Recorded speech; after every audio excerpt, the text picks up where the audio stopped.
2025 भर्तियों का वर्ष आज ही सुनिश्चित करें अपना सिलेक्शन और डाउनलोड करें तैयारी कर लो ऐप।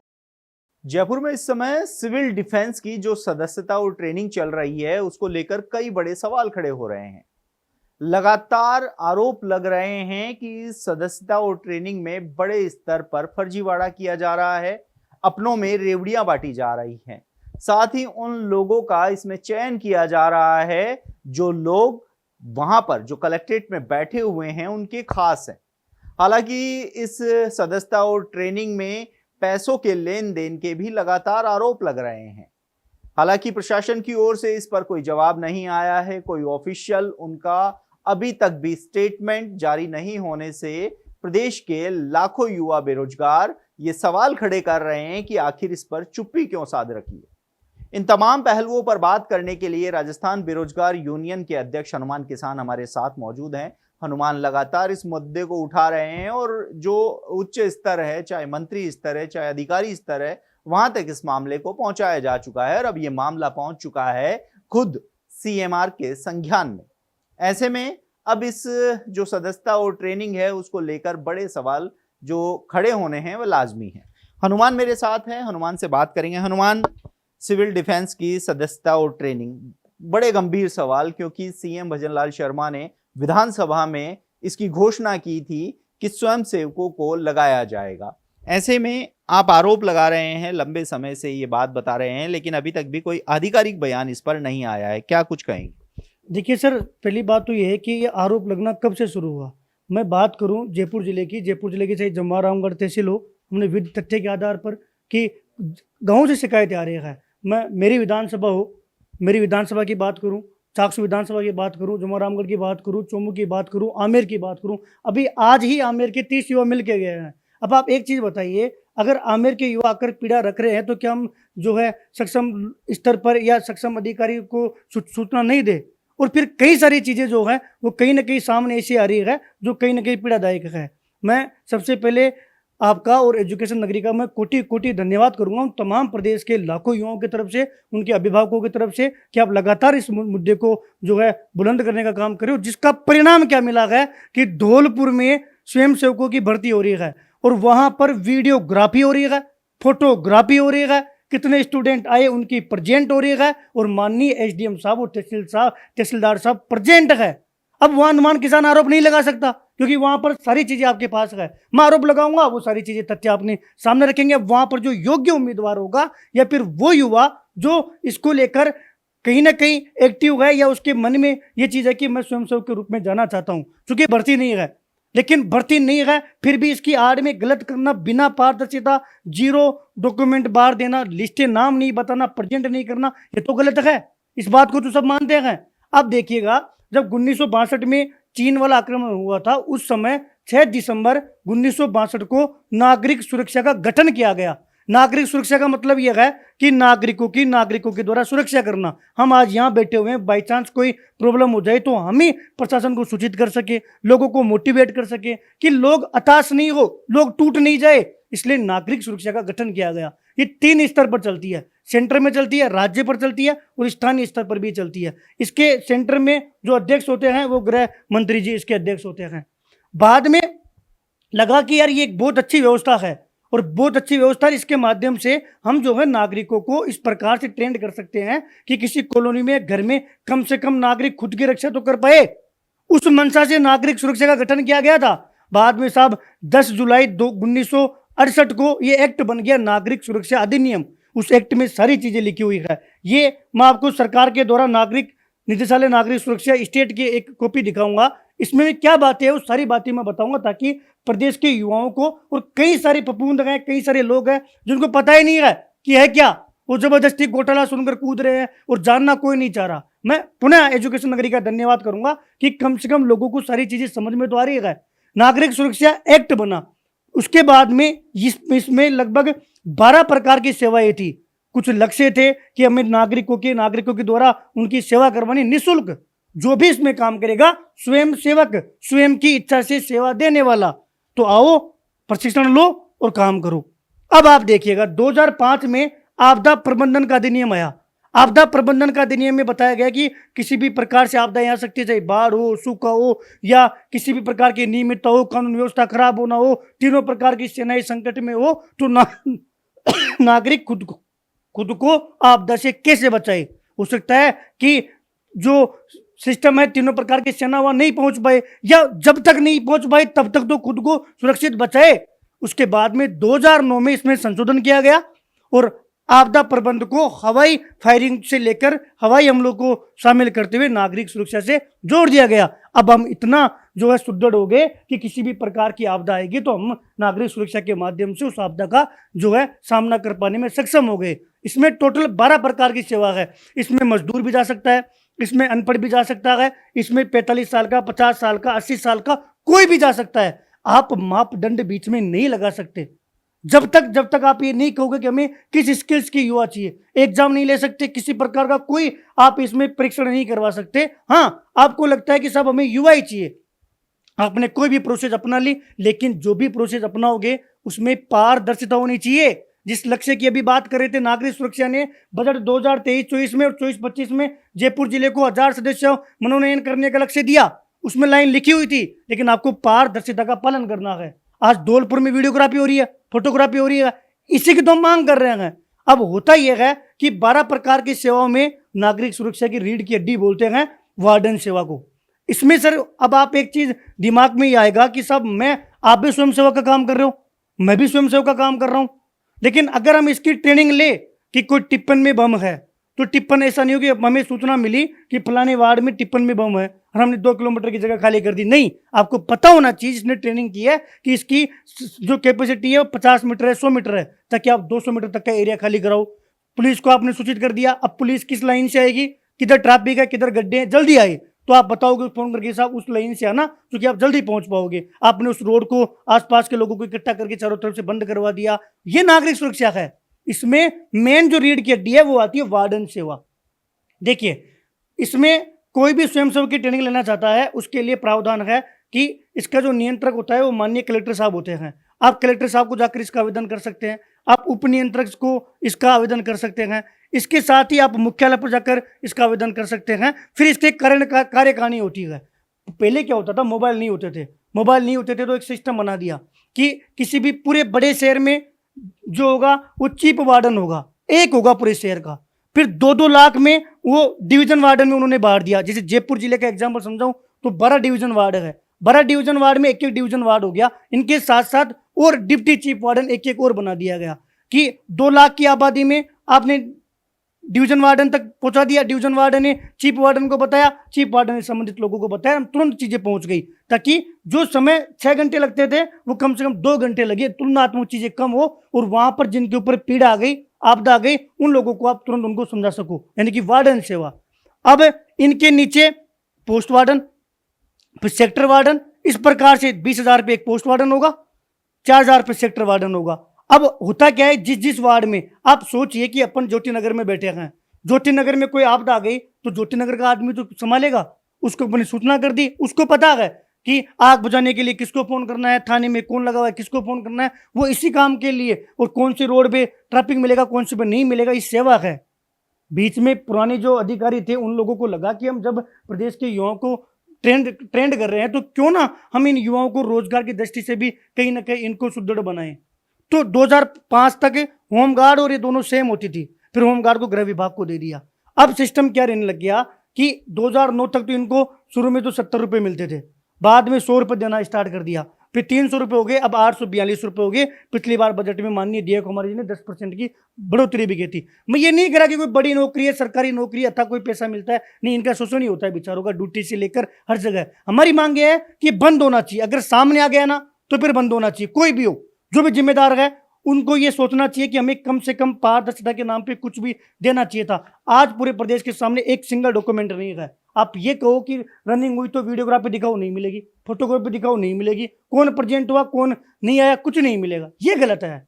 इसकी आड़ में कई लोगों ने राजनीतिक रोटियां सेक ली, या फिर सिस्टम के जो लोग नीचे लगे हुए थे और अधिकांश लोग जो पहले से काम कर रहे हैं उनके इर्द गिर्द के लोग इसमें लगे। इस प्रकार से कई सारे सवाल खड़े हो रहे हैं, इसलिए हमने निष्पक्ष जांच की मांग की। अब साहब जब जांच होगी तो दूध का दूध और पानी का पानी बाहर आ जाएगा, और चूंकि रोजगार की दृष्टि से अच्छी चीज है कि आप 10 से 20 से 25,000 लोगों को 20 से 25,000 का रोजगार अगर किसी प्रदेश के युवाओं को मिलता है तो हम इस चीज को अच्छा मानते हैं। एक चीज और आप देखना कि वार्डन सेवा कोई करना नहीं चाहता। इनमें से जिनको आपने लिया है ना, इनको पता नहीं है कि हमें, इनको ये पता है कि हमारी सबकी ड्यूटी लगेगी। अब जैसे मान लो सचिवालय को कर्मचारी चाहिए थे तो उन्होंने कहा साहब हमारे चोरे ट्रेंड करके बैठे, आप इन्हीं से ले लो, तो इनमें से आपने कर्मचारी वहां लगा दिए। अभी हाल ही में 3 दिन पहले, मैं 15 दिन से आपके पास मुद्दा उठा रहा हूं, मैं कह रहा हूं होमगार्ड और दोनों सेम है, डिट्टो सेम है। होमगार्ड में जो अधिकारी था, जो जिसके पास 100 कर्मचारियों की ड्यूटी लगाने की जिम्मेदारी थी, आप बताओ ट्रेप हुआ कि नहीं हुआ? आपने देखा?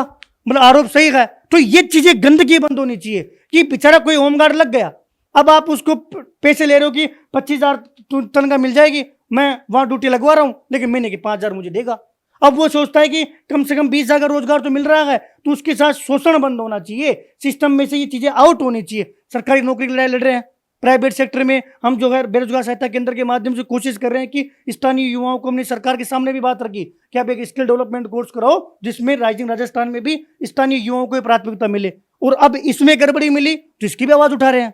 होमगार्ड में पकड़ में जो अधिकारी आया था, इस बात का प्रूफ है कि हमारे जो आरोप है उसमें कहीं ना कहीं सत्यता है, उन पर काम होना चाहिए, चीजें बंद होनी चाहिए। 2023 में लिस्ट सामने आ गई, उस सामने लिस्ट आते ही हमने कहा सब 300 लोगों का परीक्षण करो, पिताजी का नाम, जगह, स्किल्स देखो, वो भर्ती तुरंत रद्द हो गई। लिस्ट बार आते रद्द है, और इस बार भी लिस्ट बार आई रद्द है, क्योंकि लिस्ट बार आती है तो दूध का दूध और पानी का पानी हो जाएगा। सब लिस्ट जारी करने में कहाँ दिक्कत है? आज आपको ये तो पता होना चाहिए ना कि मेरे इर्द गिर्द के कौन कौन आपदा प्रबंधन में लगे हुए हैं लोग, उनका सम्मान करना है हमें। लिस्ट तो जारी करो, लिस्ट जारी नहीं करना ही सवाल है। कई सारी चीजें लेकर मैंने आपके माध्यम से जो है आरोप लगाए, और मुझे पूरा भरोसा है जांच भी होगी और न्याय भी मिलेगा। साथ में अगर अनियमितताएं हैं, और एक चीज और कि फॉर्म पहले ये होता था कि आप अपने सेक्टर वार्डन को दो, सेक्टर वार्डन पोस्ट वार्डन को देगा, फिर वो डिवीजन वार्डन को देगा, क्योंकि उनको पता है कि अगर हनुमान किसान स्वयंसेवक बनना चाहता है, हनुमान किसान को नशा करता है, तो फिर मेरा क्या काम है वहां पे?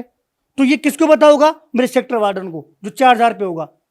सेक्टर वार्डन पोस्ट वार्डन को बताएगा, पोस्ट वार्डन डिवीजन वार्डन को बताएगा, तो डिवीजन वार्डन फॉर्म भरता कि मेरे वार्डन में कोई सेवा करना चाहता है, उसके फॉर्म भर के दे दिया, वो लग गया। अब उसको पैसे नहीं मिलेंगे, इसमें तनख्वाह किसको मिलेगी? जिसकी ड्यूटी लगती है। तो ये ड्यूटी और वार्डन सेवा के बीच का मामला है। पिछली बार मैंने कई लोगों पर आरोप लगाए, जैसे कोई असरार अहमद नाम का स्वयंसेवक है, जब पिछली भर्ती में उसकी संलिग्धता थी तो उसको उसी से ये भर्ती क्यों करवाई? क्या सवाल नहीं है? हम यही तो कह रहे हैं साहब, जब पिछली बार उसकी नीयत का पता पड़ गया तो उनको उठा दो। वही 4-5 कर्मचारी जो पिछली बार घूम रहे थे, इस बार भी वही लोग घूम रहे हैं। भले दुनिया भर के षड्यंत्र, मैंने कहा कि लोगों से दबाव बनाया गया, अब कई प्रकार के मेरे खिलाफ षड्यंत्र रचे जा रहे हैं कि हनुमान किसान इस पर जोर कर रहे हैं। हनुमान किसान ने तो पीटीआई भर्ती पर भी जोर दिया था, पशु परिचर में भी न्याय करवाया, एपीएसओ में भी न्याय करवाया, एलडीसी में भी काम किया, बीसीआई में भी काम किया। कुछ दिनों के बाद में ओएमआर घोटाले को लेकर भी हम आरोप लगाएंगे। हम तो पिछली तमाम भर्तियों में, एसआई भर्ती में भी काम किया, ईओआरओ भर्ती में भी काम किया। काम नहीं कर रहे, लगातार आप देखिए स्टेप बाय स्टेप पे काम कर रहे हैं। होमगार्ड में काम किया तो ही तो गिरफ्तार हुआ, नहीं होता तो 100 लोगों का शोषण कर रहा था। अब वो 100 लोगों को न्याय मिलेगा। आज मैंने आवाज उठाई तो धौलपुर में वीडियोग्राफी फोटोग्राफी हुई, संख्या आपको पता है कि 639 है या 600 प्लस लोग, इतने लोग आए। बाकी जिले में आप बता दो, अब तमाम जिलों में जब होगा तो गंदगी साफ हुई। यही तो लड़ाई है हमारी। कौन सी ना प्रशासन से लड़ाई है, ना उस प्रशासन पे जिस पोस्ट पे कर्मचारी बैठे हुए, ना उनसे व्यक्तिगत लड़ाई है। हमारा निवेदन इतना साफ है कि सब हमें प्रदेश को सक्षम बनाना है। हमने जब वहां डम्मी हो, फर्जी सर्टिफिकेट हो, फर्जी गेम हो और पेपर आउट हो, उनसे लड़ते लड़ते यह आया है। चूंकि मैंने प्रदेश के युवाओं को आपके माध्यम से मैंने पहले भी बोला हुआ है कि जल्द हम एक ऐसा सिस्टम लागू करवा देंगे कि सरकार और पीड़ित के मध्य माध्यम स्थापित हो जाए, ताकि किसी भी बेरोजगार संगठन की आवश्यकता नहीं हो। क्योंकि साहब हमारा भी समय खराब होता है, हमारा भी कई प्रकार की दुनिया भर की माता पड़ी दुनिया भर के लोगों से, क्योंकि लोग ये नहीं चाहते कि विसंगति दूर हो। आज आपको मैं बताऊं, कहना नहीं चाहिए, लेकिन फिर भी दुख इस बात का होता है, लोग सत्य जानना भी नहीं चाहते। लोग ये चाहते हैं कि इनको कमजोर करो। अगर कोई आवाज ही कोई नहीं उठाए तो सब ठीक है, हम आवाज ही नहीं उठाएंगे, हम माध्यम स्थापित करवा के। लेकिन इससे क्या होगा, हमारे अंदर कम से कम ये होना चाहिए कि हम ऊपर से आते आते, कल हम कहीं बैठकर किसी को कहे तो मैं ये तो कह सकता हूं कि भाई सरकारी छोड़ो, स्वयंसेवक में भी हमारे पास कोई शिकायत लेकर आया था, वो बेचारे पूर्व में लगे हुए रिटायरमेंट के कई आदमी, कई इसी में लगे हुए लोग फोन करते हैं, कई अधिकारी लोग जिन्होंने जी जान से, मैं आपको बताऊं, आमेर की एक घटना है कि जल भराव में 2 बालक कूद गए, उनको बचाने के लिए कौन कूदा? डिप्टी कंट्रोलर जो पोस्ट पे था, वो उसके अंदर जाकर उसको बचा के लेके आया है।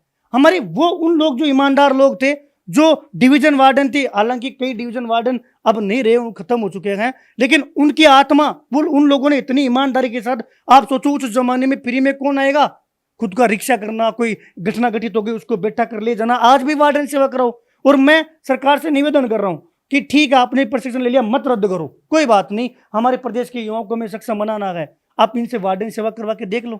हम कर रहे हैं ना फ्री में सेवा, आप कर रहे हो ना स्वयं सेवक का काम।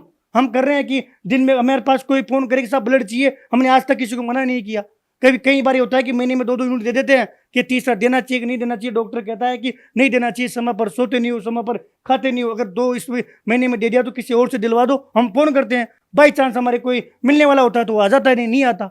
आप इनको वार्डन सेवा में लेके देखो, आप एक आदेश जारी कर दो कि हम जितने भी लगे हुए हैं उनको 3 साल तक केवल वार्डन सेवा मिलेंगे। वार्डन सेवा का मतलब क्या? जैसे कोई आदमी चाकसू का लगा हुआ है तो चाकसू में कभी घटना आएगी तो हमें सूचित करेगा, और वहां पर जो ट्रेनिंग में सीख के गया उसके अनुसार जितनी मदद होगी वो मदद कर देगा। गारंटी है, चोरी छोड़ के भाग जाएंगे। मैं उस सेवा भाव जो इसमें जो अपनत्व था, नैतिकता थी ना, उस नैतिकता को खत्म नहीं होना देखना चाहता कि नैतिकता खत्म हो गई, और हमारी आंखों के सामने में नैतिकता खत्म होती वो नहीं देखना चाहता। इसमें देखिए, आप हर एक चीज, मैं आपको बताऊं, हर एक चीज इसमें दिखा रखा है कि कौन कौन होगा। अब आप सोचो, मैं कई डिवीजन वार्डों से मिला, वो कह रहे हैं कि साहब हमें जो ये ऑपरेशन सिंदूर हुआ था तब याद किया गया, और कि अब याद किया गया है। अब क्यों? कि भर्ती रद्द नहीं होनी चाहिए। मतलब साहब, भर्ती आपसे पूछा, आपने नाम दिए, और कोई किसी को मना नहीं कर सकता। अगर मैं ये कहूँ ना कि साहब ये 20 जने हैं हमारे ऑफिस आए, इनको आप ट्रेनिंग कराओ, तो आप करवाइए जब आपके बैच चले, लेकिन यहां तो मना किया जा रहा है। आपको कैसे पता कि किसी ने आवेदन कर दिया कि इसमें तो वो स्किल है इसलिए इसका फॉर्म तो कैंसिल? क्योंकि मजदूर भी चाहिए। अगर कोई 40 साल का जो मजदूर इसमें फॉर्म भर रहा है कि साहब मैं मजदूर हूं, मान लीजिएगा कि कई बार आपदा आ गई, गड्ढे पड़े, मुझे गड्ढे भरने हैं, कि कोई ऐसी जगह आपदा आ गई कि वहां रास्ता ही बंद हो गया, नाविक भी चाहिए। इसमें से कौन नाव चलाएगा? कल जयपुर में बाढ़ आ जाए तो क्या आपको नाविक नहीं चाहिए? नाव चलाने वाला तो चाहिए। एक भी नाव आपने सिखाया नाव चलाना? आपने कहा साहब हम पीटी करवा रहे हैं और 2 उपड़ा रहे हैं, हम कह देंगे साहब हमने ट्रेनिंग करवा ली। मैं ये नहीं कि सरकार सक्षम है, डबल इंजन की सरकार है और संसाधन नहीं है तो हम संसाधन की मांग उठाएंगे, लेकिन कुछ ऐसा मैसेज जाए, हाँ ये अच्छी पहल है सरकार की कि इसके माध्यम से हर जिले में 100, 200, 300 युवाओं को रोजगार मिलेगा। कोई होमगार्ड की तरह काम कर लेगा, कोई कहीं ना कहीं ऑफिस में चतुर्थ श्रेणी का काम कर लेगा, लेकिन कहीं ना कहीं उन युवाओं को 25 से 30 हजार रुपए का, 20 से 25 हजार रुपए का रोजगार मिलेगा। अच्छी बात है, लेकिन सर उसके माध्यम से उसका शोषण नहीं होना चाहिए। कि हो सकता है कि कई लोगों ने इनको सरकारी नौकरी बताकर ही भर्ती कर लिया हो और वो सारी चीजें नहीं पकड़ सकते। कि अगर, क्योंकि स्वयं सेवक है, कोई भी अपनी इच्छा के अनुसार आ सकता है। मैं तो कह रहा हूं कि कल हम ट्रेनिंग करना चाहेंगे तो हम भी ट्रेनिंग कर सकते हैं, खुद की सेल्फ डिफेंस के लिए ट्रेनिंग कर सकते हैं।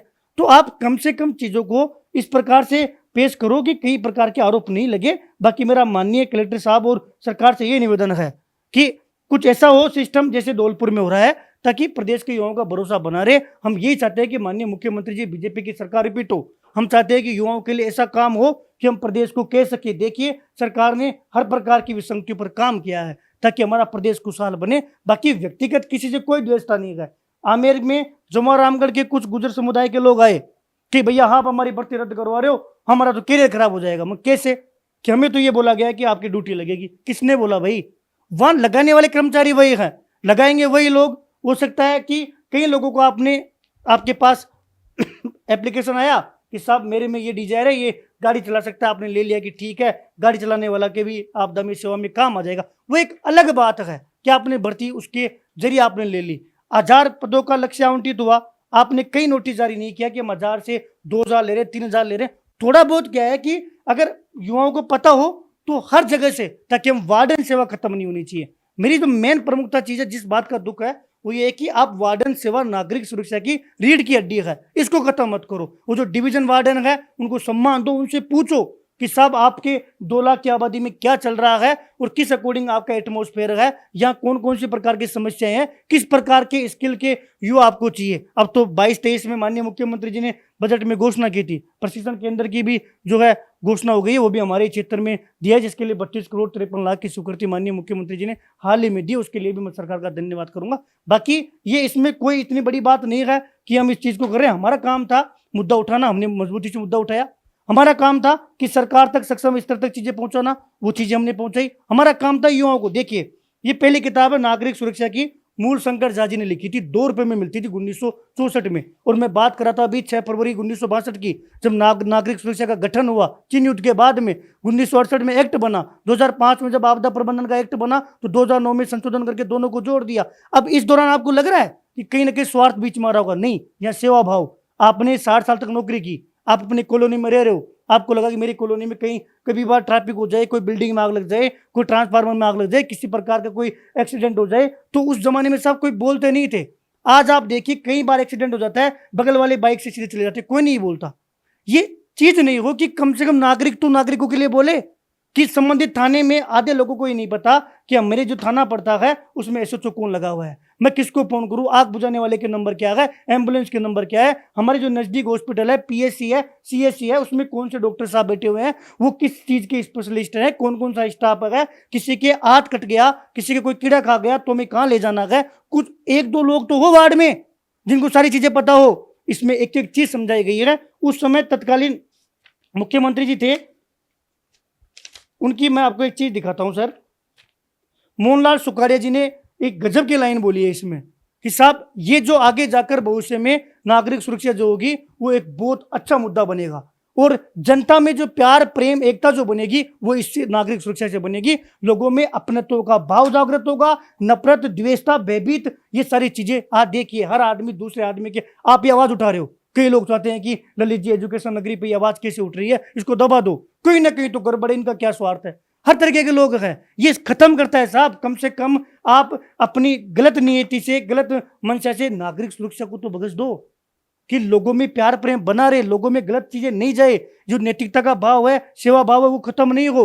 मैं उन तमाम डिवीजन वार्डन और जो भी अगर पुराने डिवीजन वार्डन इस वीडियो को देख रहे, चूंकि मुझे अलग अलग माध्यमों से इसके माध्यम से लोगों तक बात पहुंची, मेरे पास कई सारे तथ्य और कई सारे कॉल सारे, तभी ये पुराने डॉक्यूमेंट है साहब, ये सारे पुराने हैं कि नीतियां क्या होती थी, ये सब 1980 1970 जिस मंशा से बनाया गया था उनके डॉक्यूमेंट्स है सारे। मैंने एक एक लाइन पढ़ी तो मैं इसमें डीपली समझ पाया कि वास्तविकता इसमें क्या है, और ये सरकारी डॉक्यूमेंट मैंने आपको भी पेश किया। इसमें लिखा हुआ है, आप ये देखिए कि 4 उद्देश्य है, 4 उद्देश्य लिखे गए हैं, 12 प्रकार की सेवा है। इसमें से जो मेन रीड के डी है वो वार्डन सेवा है, जिसको तो आपने खत्म ही कर दिया।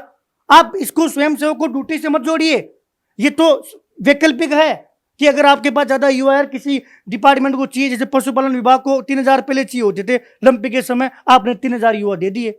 आप नहीं देते तो किसी ठेकेदार के थ्रू आते, तो ठेकेदार क्या करता, उनको पैसे नहीं देता, उनका शोषण करता, कई प्रकार की दिक्कत आती, इसलिए आपने काम किया। इसके लिए पहले पूर्व के फूलचंद चौधरी जी थे जो पहले डिप्टी कंट्रोल, उन्होंने बहुत अच्छा काम किया, आज हम सैल्यूट कर रहे हैं, आज हम याद कर रहे हैं। आज जब हम किताबों में उनके कार्यकाल को मैं देख रहा हूं, खुशी हो रही है। इनसे पहले तमाम वो अधिकारी जो इस पर काम करके गए हैं, हमें खुशी हो रही है। हम क्यों याद कर रहे हैं उनको, पूरी रिटायर्ड हो गए फिर भी याद कर रहे हैं, क्योंकि अब पता पड़ा ना कि उन्होंने किस प्रकार से विसंगतियों पे काम किया। किन किन को फॉर्म दे सकते हो, लिख रखा है साहब। आप मुख्यालय नागरिक सुरक्षा को दे सकते हो, आप नियंत्रक जिला कलेक्टर को दे सकते हो, उप नियंत्रक को दे सकते हो, नागरिक सुरक्षा नियंत्रण कक्ष को दे सकते हो। फिर शहर के ऊपर एक होता है चीफ वार्डन, चीफ वार्डन को आप दे सकते हो, सहायक नियंत्रक को दे सकते हो, और डिप्टी चीफ वार्डन एक होता है। ये 12 डिवीजन में जयपुर बटा हुआ था उस समय।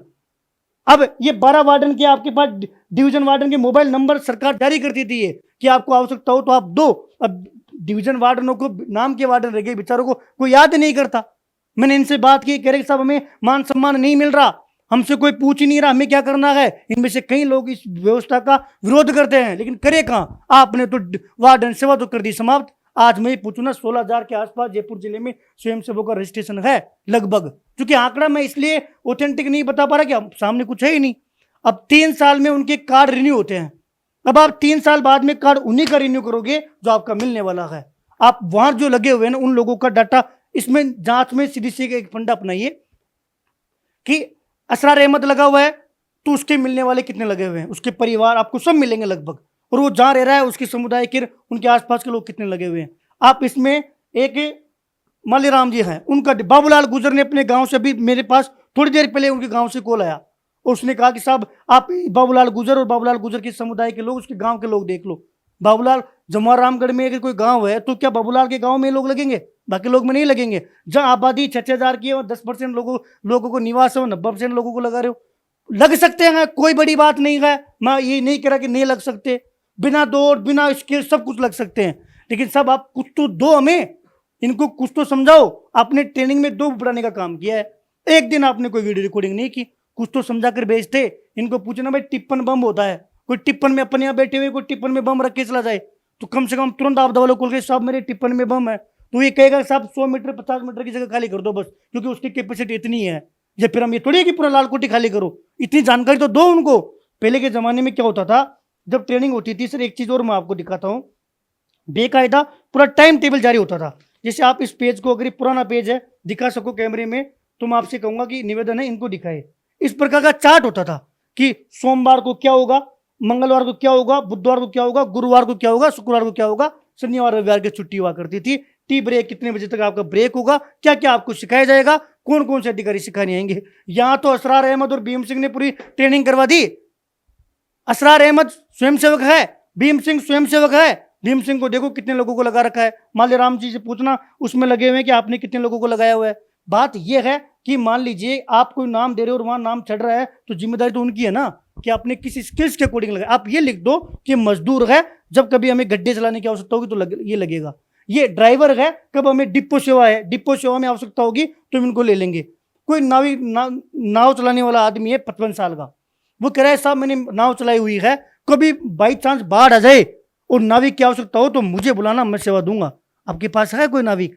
अपने कुछ कॉलम तो भरते, आपने कुछ नहीं देखा कि आ जाओ, क्योंकि आपके पास एक अधिकार था कि स्वयं की इच्छा के अनुसार जो आएंगे उनको हम लेंगे।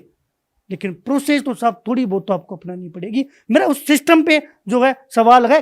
उम्मीद करूंगा इस वीडियो के माध्यम से युवा समझ गए होंगे कि ये वार्डन सेवा और ड्यूटी के बीच की कहानी है। फिर भी सरकार जो भी निर्णय लेगी उस निर्णय में हम साथ हैं। हमारा काम था सर आवाज उठाने का, हमने मजबूती से आवाज उठाई है। आज तमाम तथ्य के साथ मैं प्रदेश के सामने इस वीडियो के माध्यम से पूरी चीजें मैंने समझाने की कोशिश की है।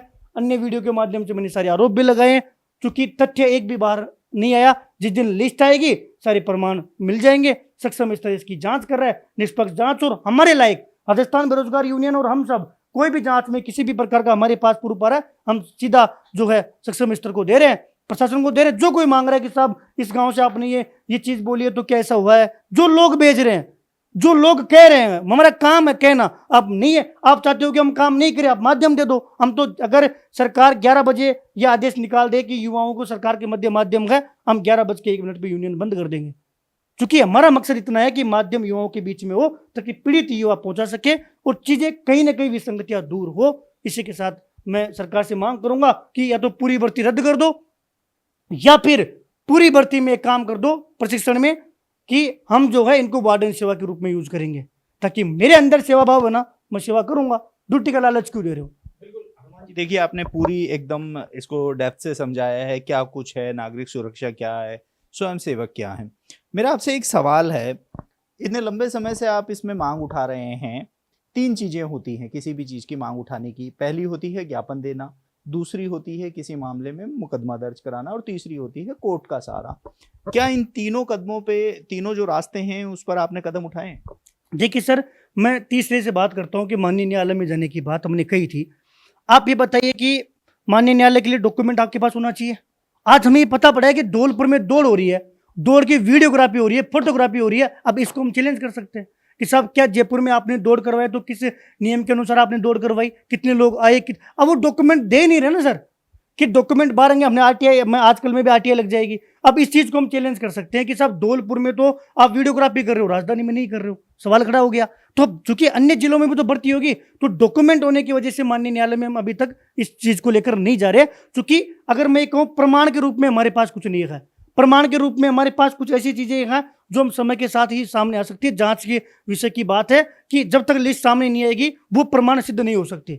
लिस्ट आएगी उस दिन हम प्रमाण भी जो है 99% सिद्ध हो जाएंगे। जैसे होमगार्ड में सिद्ध हो गया, वैसे इसमें भी सिद्ध हो जाएगा। और एक मेरा सवाल ये भी है, अभी तक आधिकारिक इस पर कोई बयान नहीं आया, किसी भी अधिकारी ने बोलने से इनकार कर दिया जब हमने संपर्क करने की कोशिश की। लेकिन कहीं न कहीं आप पर ये आरोप लग रहे हैं कि आपका कोई व्यक्तिगत हित इसमें निहित है। आप पे आरोप लगाए गए हैं कि आपके कुछ साथियों को इसमें लेना था, वो नहीं लिया गया, आपके द्वारा दबाव बनाया गया। ये आरोप भी आपके ऊपर लगाए जा रहे हैं। देखिए, ये तो बहुत अच्छी बात है। हित तो मेरा है कि ये गंदगी साफ होनी चाहिए, सिस्टम सही होना चाहिए, ये तो मेरा हित है। अब रही बात कि मेरे लोगों को नहीं लगाया गया, वेरी बहुत अच्छी बात है। जब पशु परिचर में हम आवाज उठा रहे थे तो आपके सामने युवाओं ने क्या कहा कि पशु परिचर में खुद का चयन हो गया, इसलिए पशु परिचर की आवाज उठा रहे। ये सर हर भर्ती में होता है। अभी थोड़ी देर पहले विशेष शिक्षा के लड़के आए, उन्होंने कहा भैया हमारी भर्ती नहीं आई, मतलब हमें ये पता पड़ा है कि आप जो है विशेष शिक्षा में डिप्लोमा कर रहे हो, आपका कोई परिवार में कर रहा है, तो आप नहीं चाहते कि भर्ती नहीं आई। ये तो सर देखो आरोप है। और अच्छी बात यह है कि हमने दबाव बनाया, तो दबाव जिस पर बनाया वो तो सिस्टम में बैठा हुआ है भाई। मैं तो एक किसी को छोड़ ही नहीं रहा, सब पर आरोप लगा रहा हूं। अगर हमारे आदमियों के हम किसी को तो नाम देंगे, सिस्टम में बैठे हुए किसी भी कर्मचारी को मैंने नाम दिया कि साहब ये लोग, कोई कर्मचारी ने मेरा चेहरा भी देखा हो, मुझे जानता हो, मेरे कभी जीवन में एक मैसेज सोशल कहीं पर भी कोई बात हुई हो, व्यक्तिगत कहीं पर भी हो, इससे बढ़िया तो है ही नहीं, जांच कर लो। और ये तो अच्छी बात है कि हमने लोग दिए, उन्होंने हमारे काम नहीं किए, तो जिसको दिए वो एफआईआर करवाए, या जिसके नाम हमने दिए या उसके साथ हमने कुछ साठगांठ किए वो 420 का केस करवाए। और फिर अच्छी बात यह है कि आपने रिकॉर्डिंग की हुई है, तुम्हारे लोग आए हुए होंगे, वो दिखा दो, प्रेजेंट ली हुई होगी वो दिखा दो। हमारे का मतलब क्या है साहब? मैं तो ये कह रहा हूं कि अगर मैं पॉलिटिकली मुद्दा का इसको छोड़कर अगर हकीकत की बात करूं ना, तो कितना प्रेशर है। ऑफिस में क्यों लोग क्यों आए, भर्ती रद्द मत कराओ। यहां क्यों आए, आक्रमण क्यों हुआ, हमला क्यों हुआ, परेशानी क्यों मिल रही है, भर्ती रद्द मत कराओ। सब जांच होने तो दिक्कत कहां आ रही है, जांच हो रही है। आप ये चीज क्यों कह रहे हो कि भर्ती रद्द मत कराओ? और मैं तो ये कह रहा हूं रद्द मत कराओ तो वार्डन, चलो एक चीज बताओ, सारा काम ठीक हो गया, आप वार्डन सेवा लागू करवा दो। ये तो रीढ़ की हड्डी है, ये तो मैं नहीं बोल रहा। मूल शंकर झा जी ने जब ये किताब लिखी थी उन्होंने चीज परिभाषित की है। आप अपनी निदेशालय नागरिक सुरक्षा राजस्थान सरकार की किताब चलती है, आप कह रहे हो कि वार्डन सेवा रीढ़ की हड्डी है। जब किसी सिस्टम की आप रीढ़ की हड्डी तोड़ दोगे तो सिस्टम क्या रहा? वार्डन सेवा तो लागू करो कि कौन कितने वार्डन सेवा में आपके लोग काम कर रहे हैं, आप ये तो लागू करवा सकते हो। किसी को मत निकालो। बहुत बढ़िया तरीके से आपने इनका चयन किया है, मैं आपको धन्यवाद देना चाहता हूं, लेकिन अब हम इनका सम्मान करेंगे। सबका लिस्ट दे दो। 2024 में लिस्ट आई थी, लिस्ट आते ही इस प्रक्रिया को रद्द कर दिया गया। रद्द हो गई। अब ये कह रहे साहब हम लिस्ट नहीं दे सकते, क्यों? क्या हमें अधिकार नहीं है कि हमारी राजधानी में कोई युवा सिविल डिफेंस में जाना चाहता है, स्वयं की इच्छा से वार्डन सेवा देना चाहता है, इस कलयुग में हम उसका सम्मान करना चाहते हैं, हम प्रोग्राम करके उसको सम्मानित करना चाहते हैं कि हमारे पास लिस्ट देने का अधिकार नहीं है। पिछली बार के लिए कहा कि साहब हम तो लिस्ट हम दे नहीं रहे थे, ये तो यहां से किसी ने वायरल कर दी, उसने पाप कर दिया। जिसने वायरल कर दी वो अपराधी है कि आपने वायरल कैसे कर दी। और जब सामने आया तो सब हर आदमी देखते ही पहचान गया कि यार ये तो इतना तो संजोग नहीं हो सकता। इस बार भी निकला तो लिस्ट, चलो कुछ नहीं, लिस्ट तो निकला सकते हो। आरोप में तो सब कह सकते हैं कि मैं तो 2 नंबर का काम करता हूं, गांजा बेचता हूं, ड्रग्स बेचता हूं, पता नहीं क्या क्या काम करता हूं, कुछ ही लगा सकते हैं। आरोप में क्या है? और दिक्कत यह है ना कि मैं गांजा बेचता हूं और मैं एजुकेशन नगरी पे आके कर रहा हूं साहब मेरा गांजा बिको, आप गांजा लो, तब आप कह सकते हो कि यार मुझे बोला, साक्षी हो गए, मैंने इनको किसी कर्मचारी को बोला हो, किसी सिस्टम को बोला हो, तो मैं फिर मूर्ख आदमी हूं जो मैं आवाज उठा रहा हूं। सब ये चीजें नहीं है। मैं चाहता हूं गंदगी साफ हो। बाकी तो शिक्षा में इस तरह, क्योंकि इसमें बच्चे नहीं है, इसमें बच्चे होते तो अब तक तो साहब हम धरना प्रदर्शन धरातल पर उतर जाते। हमने जहां बात पहुंचानी थी हमने एडीएम साहब को भी दिया, सब जगह हमने ज्ञापन दिया, बात पहुंचाई मजबूती से। हम ये कह रहे हैं आप निष्पक्ष जांच करो, कहीं ना कहीं गलतियां हुई है, और अगर उन गलतियों को दूर करो और वार्डन सेवा को लागू करो जिससे नैतिकता बची रहे। बाकी जो होगा वो जल्द सामने आ जाएगा। अगर हमारे पास धौलपुर का अच्छा प्रूफ हमारे पास है, कुछ ऐसे डॉक्यूमेंट आएंगे तो माननीय न्यायालय में अभी भर्ती प्रोसेस रुकी हुई है, ये मुझे सूचना मिली है, जिसके लिए मैं कलेक्टर साहब को, एडीएम साहब को और डिप्टी कंट्रोलर साहब को, माननीय मुख्यमंत्री जी को, सबको मैं कोटि कोटि धन्यवाद करता हूं कि आप इसकी जांच करवा रहे हो। अब षड्यंत्र को साइड में रखते हुए सच्चाई की तरफ आगे बढ़े और ये चीजें कम होके एक अच्छा मैसेज जाए, ऐसी मैं कामना करता हूं। बिल्कुल। तो ये देखो, हनुमान किसान थे। लगातार जो ये सिविल डिफेंस की सदस्यता और ट्रेनिंग का मामला है, ये विवादों में गहराता जा रहा है। जब 9 अक्टूबर को दूसरे बैच की ट्रेनिंग हुई थी तब से ही ये विवाद खड़ा हुआ था, क्योंकि इस दौरान ऐसे युवाओं को मैसेज भेजे गए थे जो दौड़ में शामिल भी नहीं हुए थे, और एक ट्रेनिंग का प्रोसेस होता है कि 10 दिन पहले एक मैसेज भेजना होता है, उनको डेट बतानी होती है, उसके बाद जो 10 दिन बाद है ट्रेनिंग होती है। लेकिन इस 9 अक्टूबर को जो ट्रेनिंग हुई थी, उसमें ट्रेनिंग शुरू होने के बावजूद भी युवाओं को मैसेज भेजे और उनको बुलाया गया, यानी कि कहीं ना कहीं इस पर सवाल खड़े होते हैं। ऐसे में राजस्थान बेरोजगार यूनियन अध्यक्ष हनुमान किसान लगातार आरोप लगा रहे हैं। हालांकि लिस्ट है वह 2024 में जब आई थी तो बड़े घोटाले का उजागर हुआ था और उस प्रशिक्षण को रद्द कर दिया गया था। अभी भी कुछ ऐसे ही हालात बन रहे हैं, लेकिन प्रशासन लिस्ट जारी करने से बिल्कुल कतरा रहा है। ऐसे में अब देखना होगा कि आने वाले समय में इस सदस्यता और प्रशिक्षण पर क्या असर पड़ता है। आप देखते रहिए एजुकेशन नगरी। मैं हूं ललित वर्मा।